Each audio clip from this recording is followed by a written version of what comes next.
Mientras todos se preparan para contener el virus, otros están corriendo contra el tiempo para combatirlo en un esfuerzo internacional nunca antes visto. Ya son varios los laboratorios que están probando posibles tratamientos en tiempo récord. Claro, acá les mostraremos las vacunas y también los antivirales que son más prometedores. Asumamos que tengo una gripe. En cada gotita hay miles de pequeñas partículas. Cada una es un virus que puede volar más de 4 metros e ingresar a otro cuerpo a través de la nariz. Ahora estamos dentro del cuerpo. Esa pequeña mancha que ve allí es el virus. Cada partícula busca conectar sus proteínas, que son como llaves de color amarillo con una cerradura o proteína de las células humanas.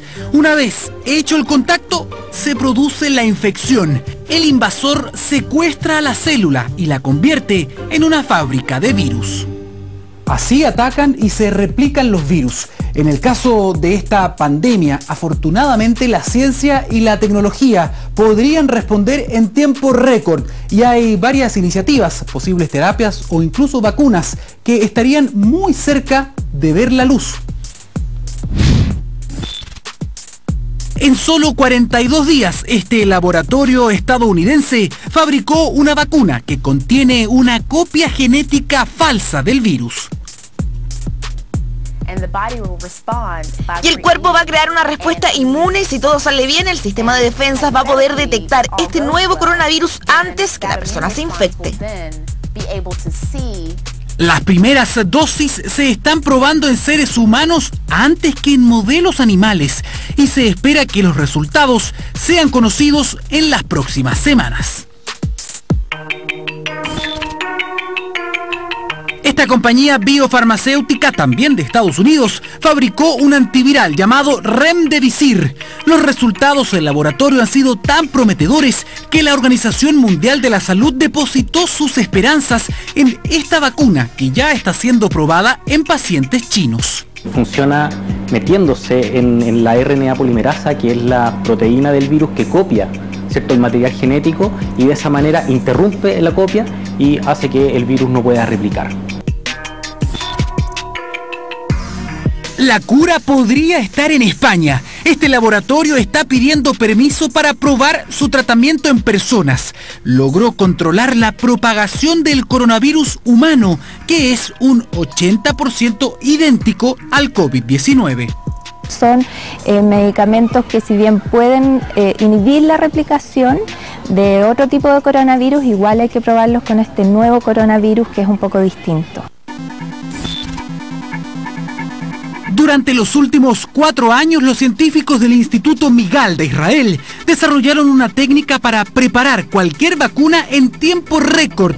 La buena noticia es que ya probaron su formulación contra el coronavirus humano con excelentes resultados. En este minuto, la pandemia de coronavirus es un tema importante y probablemente las industrias van a estar, no solo en la industria, sino la investigación va a estar enfocada en sacar antivirales y vacunas, pero deben cumplir con las fases regulatorias desde estudios preclínicos hasta estudios clínicos bien hechos. Si todo sale bien, la vacuna israelí podría probarse en 3 meses. La carrera ya está desatada. Lo que antes se demoraba una década, hoy podría tardar poco más de 1 año. La ciencia y la tecnología contraatacan para vencer a un poderoso enemigo que hasta ahora se propaga sin moros en la costa. Un tema muy importante que se ha tomado las portadas no solamente de Chile, sino que de todo el mundo, porque el virus, lo hemos visto en los mapas, está desparramado prácticamente por todo el planeta, afectando con mayor dureza a algunos países, sobre todo en Europa, y de a poco ha comenzado a llegar a América Latina, donde son poquitos, contados con los dedos de la mano, aquellos países en los cuales todavía no ha llegado este coronavirus. Queremos seguir abordando este tema. Estamos junto a Lorena Tapia, ella es investigadora del Instituto de Ciencias Biomédicas de la Universidad de Chile, pediatra, viróloga también. también muchas gracias por acompañarnos, Lorena. Gracias. Doctora, partamos por las medidas que se han adoptado hasta ahora. Seguramente vamos a tener novedades durante el día y varias autoridades adoptando diferentes decisiones, pero de todas maneras ayer desde el Colegio Médico, por ejemplo, decían que se habían quedado cortos en el gobierno con las decisiones que se han adoptado hasta ahora. Una de ellas, lo que solicitaban, por ejemplo, era suspender completamente las clases en educación superior y en todos los niveles en general. ¿Están de acuerdo, usted particularmente, está de acuerdo con que debería haber sido más exigente, más profunda la decisión por parte del gobierno? Las medidas se han ido tomando de acuerdo a cómo hemos ido avanzando en la fase, ¿cierto? Ya se declaró una fase 3 y eso quiere decir que el virus está circulando probablemente ya entre nosotros sin necesidad de tener el antecedentes de haber viajado a países de riesgo, ¿cierto? Como está el listado que tiene la OMS y también tiene el MinSal. Y en ese sentido ya estamos en una fase en que deberíamos guardarnos más. Cerrar colegios, cerrar universidades y suspender las clases no es gratuito, ¿cierto? Tiene que haber detrás una planificación que es bastante compleja y probablemente en eso está el comité asesor asegurándose de que los niños que finalmente no vayan a clase o los alumnos que no vayan a tener clases presenciales en la universidad puedan de alguna manera seguir teniendo sus contenidos, recibiendo su alimentación, por ejemplo, en el caso de los niños vulnerables. Entonces, un poco espero que vayan en ese sentido todas las medidas. De todas maneras, creo que sí es una buena medida el suspender las clases. Ya está probado que es una buena medida como de contención y disminuir el número de casos en la fase que ya estamos, pero detrás tiene que haber una planificación. Doctora, ¿y por qué hemos visto una suerte de improvisación o de recetario propio de cada uno de los países donde llega el coronavirus cuando uno ve experiencias internacionales? Estamos hablando desde enero del coronavirus y hay países que han logrado contener el coronavirus aplicando medidas. ¿Por qué el resto de los países a los cuales le ha llegado desfasado el coronavirus no copian las mismas medidas? Porque no han sido medidas uniformes tampoco. Hay algunos países que se han enfocado en un diagnóstico masivo, ¿cierto? En hacerle estudio a todos y hacer cuarentena de solamente los pacientes que salen positivos, versus países que han tenido estrategias un poco más relajadas y que han tenido lamentablemente brotes y experiencias más parecida a la nuestra, que es como una mezcla de los dos, enfoque en el diagnóstico y según eso la implementación de medidas de contención. No hay unanimidad, no tenemos experiencia previa con la cantidad de información que tenemos ahora, no tenemos experiencia previa en un virus de estas características. Hasta ahora las personas que están cumpliendo cuarentena son aquellas que, dan positivo por COVID-19 o aquellas que han tenido contacto con casos positivos, pero se ha detectado ya que hay personas que no están cumpliendo la cuarentena. Al parecer no hay conciencia de lo que significa salir a la calle. Ayer hablábamos con también un médico que nos decía, hay gente que le dan cuarentena, lo obligan a la cuarentena y sale a hacer trámites. No hay conciencia respecto de lo que significa salir a la calle sin necesidad de hacerlo o con la restricción. No, sí. Creen que son vacaciones mucho. Sí, es lamentable. ¿Qué significa finalmente que una persona que está en cuarentena de manera preventiva u obligatoria salga a la calle? Lo que significa para el resto de la población es un riesgo, no hay duda, puesto que estos pacientes que pueden estar asintomáticos pueden empezar síntomas mañana, ¿cierto?, en 2 días más y se ha visto ya que el virus comienza a excretarse, o sea, la persona infectada puede excretar el virus un día, 2 días antes de empezar con los síntomas. Por lo tanto, el llamado es a las pacientes que están en cuarentena cumplirla responsablemente en cuidado además de los más vulnerables, porque sabemos que, por ejemplo, gente joven, niños, ¿cierto?, que están haciendo cuarentena pueden hacer un resfrío común, pero recordemos que en este caso estamos protegiendo a adultos mayores inmunosuprimidos. Y además, ¿qué pasa con la asistencia? No solo la asistencia pública, también la red asistencial en general, público-privado, si llegan muchos casos al mismo tiempo. Claro. ¿Es capaz de responder el sistema si estamos hablando de la convivencia de un brote de influenza, por ejemplo, con un brote de coronavirus o con otras enfermedades o virus respiratorios que han estado ya presentes desde el verano? Sí. No, eso es el gran problema de coronavirus, que se ha visto que en los países donde el número de casos aparece rápidamente y tenemos un gran número de casos que necesitan atención hospitalaria, de camas de unidad crítica, ¿cierto? Colapsan el sistema y ha colapsado sistemas de altos recursos, ¿cierto? Entonces no podemos nosotros arriesgarnos a eso y hacemos el llamado siempre al autocuidado, a la autocontención, al cumplir y obedecer la cuarentena como una cuarentena real y no como vacaciones. Doctora, y respecto a la cuarentena, si una persona es portadora del coronavirus, ¿el coronavirus se extingue por sí solo después de 14 días o no? El virus infecta, ¿cierto? Entra por vías respiratorias, empieza su ciclo replicativo, en algunos casos enferma más gravemente que otros, también depende de los factores de riesgo que tengan los pacientes, y el sistema inmune de cierta manera se encarga de eliminarlo, y se ha visto que los 14 días son un tiempo en que uno puede decir ya el virus no está. Salvo los casos más graves y los que en esos casos podría tener una excreción un poquito más larga. Por eso la OMS y los estudios han mostrado que 14 días serían suficientes. Y respecto a la vacuna, ¿por qué ha costado tanto dar con el punto exacto de cuál es la vacuna contra el coronavirus? Porque vemos allí a científicos de todas partes del mundo trabajando, incluso acá en Chile, sin descanso, la búsqueda de la vacuna contra el coronavirus, pero no se encuentra. ¿Por qué ha sido tan duro, tan caprichoso este virus? No diría que ha sido caprichoso, es un virus que se fue descrito en diciembre de este año, llevamos 3 meses, los estudios de vacuna normalmente llevan años, recuérdense que por ejemplo para virus respiratorio sincicial llevamos años con el problema todos los inviernos y todavía no tenemos vacuna. Coronavirus es un virus respiratorio que varía, que tiene variaciones y que están recién estudiándola.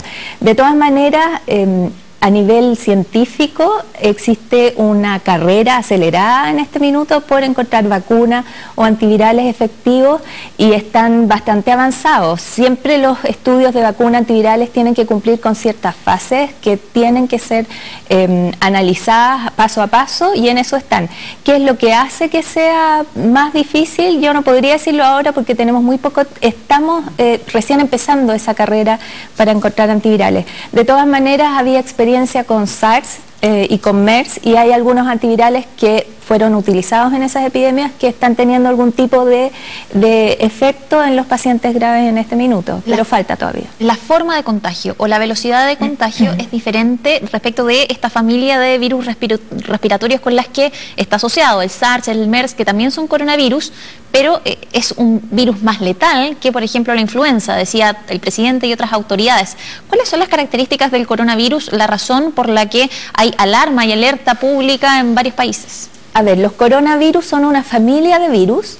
Hay coronavirus que causan infección respiratoria alta, resfrío, y eso ha estado circulando siempre entre nosotros desde hace muchos años. Y los otros son los SARS y MERS, que son virus que causan una infección respiratoria baja. Este nuevo coronavirus es un SARS coronavirus que causa infección respiratoria baja. Se parece más a SARS y MERS, no a los coronavirus de resfrío común. Y qué es lo que el sistema de contagio, cómo se transmite persona a persona, es parecido a lo que ocurría con SARS y MERS, y efectivamente tienen mayor letalidad que influenza, que es de otro grupo viral, pero sí, es un virus que ha sido capaz de transmitirse efectivamente y de enfermar efectivamente a los infectados, y lamentablemente con mayor letalidad que influenza. Ayer decía el ministro Mañalich que sería recomendable utilizar mascarillas cuando uno aborda el transporte público, principalmente el metro. ¿Eso a uno lo transforma en una persona inmune que no va a adquirir el virus o es solamente una medida preventiva? Lamentablemente es una medida preventiva que tiene que sumarse de todas maneras al lavado de manos, al cuidado y autocontención, al no viajar y no salir de la casa cuando uno está con síntomas.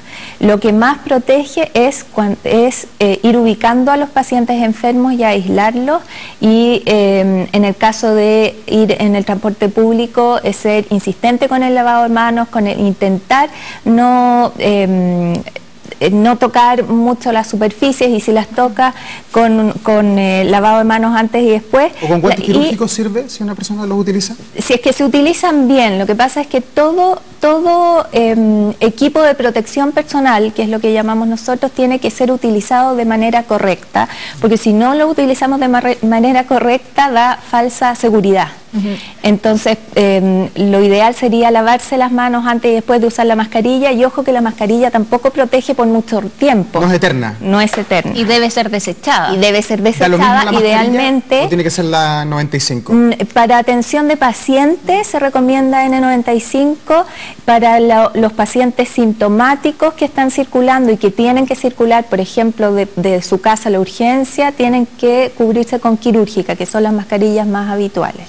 ¿Qué recomendaría usted a un adulto mayor, una persona sobre 65 años o una persona con alguna enfermedad crónica que pueda quedarse en su casa? ¿Qué recomendaciones entregaría a ese grupo en particular respecto de la circulación? Se habla mucho de un término que deberíamos empezar a usar mucho más, el distanciamiento social, guardar la distancia. ¿Qué recomienda usted a ese grupo en particular? En ese grupo en particular, aislamiento, distanciamiento social. No asistir a cumpleaños, a reuniones que puedan ser de riesgo de presencia de alguien portador o de un contacto que no sabe todavía si tiene síntomas. Guardarse en su casa, aislarse en su casa por el periodo que dure este brote, y quienes están a cargo de estos pacientes preocuparse que estén bien alimentados, que estén de cierta manera cuidados en sus necesidades básicas, no abandonados. Y el contacto con esas personas también con más cuidado todavía, más preventivo, es decir, lavado de manos, quizás intensificarlo cuando estamos en contacto con adultos mayores o personas con, no sé, menor inmunidad o enfermos crónicos. El lavado de manos del paciente, del paciente de riesgo de todas maneras, pero yo diría que no en especial de algún grupo, sino que en general, la población en este minuto en general tiene que estar muy adecuada a lavarse las manos frecuentemente, el distanciamiento social, a no acercarse, no el beso, no darse las manos, tal como se ha dicho. Y a esta distancia, doctora, nosotros estamos más o menos a 2 metros. ¿Hay posibilidad de que se transfiera el virus de aquí para allá o de allá para acá? No. La mayor transmisión al parecer es en gotitas, en las gotitas infectadas que pueden existir en el paciente que está infectado, las gotitas con virus, que se ha visto estudios que no traspasan más allá del metro que los 2 metros. Pero quedan acá en el ambiente. En los pacientes que están con una infección muy evidente y están siendo sometidos a algunos procedimientos, ya más bien médicos, puede ser que exista la posibilidad que se produzcan aerosoles, que son gotitas de mucho menor tamaño, y esas gotitas pudieran quedar más en el ambiente. Pero hasta lo que se sabe en este minuto, en este contexto sería más bien un distanciamiento de 2 metros, 1 metro mínimo. ¿En el ambiente queda también en las superficies? Sí. Eso sí, queda en la superficie. Si yo estoy infectada, tengo tos y contamino esta superficie, se ha visto que el virus es capaz de permanecer ahí, al menos el genoma del virus, el RNA del virus, permanece en la superficie por más de 9 horas en algunos. ¿Eso es independiente si las superficies de acero, de cobre, vidrio, mármol? No han salido estudios de las características de la superficie, pero la verdad es que sí, la verdad es que puede permanecer en bastantes tipos de superficies, y se ha estudiado, por ejemplo, en las habitaciones de los pacientes positivos, que el virus está positivo en las sillas, en el baño, en el lavatorio, en todo lo que ha ocupado el paciente, y también en las áreas de atención del paciente. Y entonces, en ese sentido, ¿cómo se puede mantener la limpieza? ¿Sirve el aerosol? Por ejemplo, hay aerosoles que prometen eliminar el 99,9% de virus y bacterias. ¿Sirve usar cloro? ¿Qué es lo que hay que hacer cuando hay un paciente positivo quizás haciendo reposo en la casa? Este virus es un virus envuelto, llamamos nosotros. Tiene una envoltura, un manto lipídico de lípidos de grasa, que es afortunadamente susceptible a destruirse con detergentes y con cloro. Entonces lo que se recomienda es jabón, o sea, agua y jabón para las manos, ¿cierto? Y para las superficies se recomienda cloro o alcohol. ¿El alcohol gel sirve? El alcohol gel es efectivo, a pesar que algunos estudios han mostrado que sería un poco mejor el jabón. Ya. Y el alcohol gel, cuando uno lo utiliza cotidianamente, aquí nos colocamos a cada rato, ¿cada cuánto tiempo hay que echarse alcohol gel? Algunos están a cada rato y otros... Depende, si es que, por ejemplo, si están usando el computador y el celular, que son implementos que se contaminan rápidamente, ¿cierto? Porque los llevamos a todos lados, la utilización debiera ser frecuente, es decir, no sé, cada 15 minutos, media hora, para estar con baja carga. Pero si estamos en un ambiente limpio, sin uso de artículos que están muy contaminados, podría ser más espaciado. Doctora, me quedó una duda respecto al coronavirus. Una persona que recibe el virus, que está infectada, que se recupera, ¿puede volver a adquirir el coronavirus en el futuro? No hay tantos estudios respecto de eso. Existe inmunidad, ¿cierto? Se monta una respuesta inmune en el paciente infectado y en teoría no deberían existir reinfecciones con el mismo virus, pero no tenemos todavía suficiente claridad para eso. ¿Y coinfección? Es decir, influenza, por ejemplo, sí, y coronavirus al mismo tiempo, ¿y cuál podría ser el resultado de eso?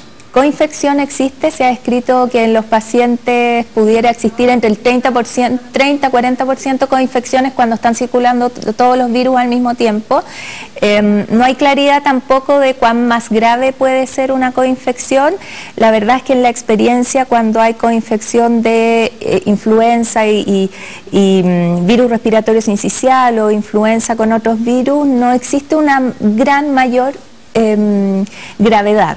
Pero todavía no tenemos esa información clara para coronavirus como para decirlo. Y ahora que entramos al otoño, creo que hoy día cambia la estación, ¿por qué se pone un poquito más grave la situación? Porque han dicho que nosotros vamos en tránsito hacia el invierno y que entramos en una zona de riesgo. ¿Por qué a medida que hay menos calor el virus se expande con mayor facilidad? Hay varios factores que influyen en eso. Uno es el menor distanciamiento que tenemos en la medida que estamos con frío fuera, ¿cierto? Cerramos las ventanas, estamos todos más encerrados, nos juntamos, ¿cierto?, por el frío, y eso al parecer permite una mayor transmisión porque estamos más en contacto. Y además, bueno, la ventilación, la luz ultravioleta, el calor también puede ser un factor que disminuya las cargas virales. Entonces en un ambiente más húmedo y frío se puede facilitar la transmisión de virus respiratorios en general. Doctora, mañana empieza la campaña de vacunación para los grupos de riesgo. La importancia de vacunarse contra la influenza, particularmente este grupo de riesgo que se amplió este año a embarazadas, a niños hasta 10 años, la importancia de vacunarse. Es muy importante la vacunación, es una de las recomendaciones que se está haciendo también de parte del MinSal para disminuir el número de casos que pudiéramos tener que atender por influenza. Recuerden que los grupos de riesgo que se vacunan para influenza, el objetivo es disminuir la consulta, la necesidad de consulta de estos pacientes. Por lo tanto, si los tenemos vacunados, tenemos un menor número de consultas y podemos disminuir el colapso que prevemos que puede ocurrir con corona. Doctora, muchas personas seguramente recurren a centros de salud por diversas razones, por control, por chequeo, ante síntomas leves de incluso un resfrío común. ¿Qué recomendaría usted a propósito de lo que está sucediendo? Y también quizás evitando aglomeraciones, postergar las visitas cuando no son estrictamente necesarias, por ejemplo. Sí. Postergar las visitas a controles, por ejemplo. Distinto es en los pacientes que necesitan ir a buscar medicamentos, los pacientes que están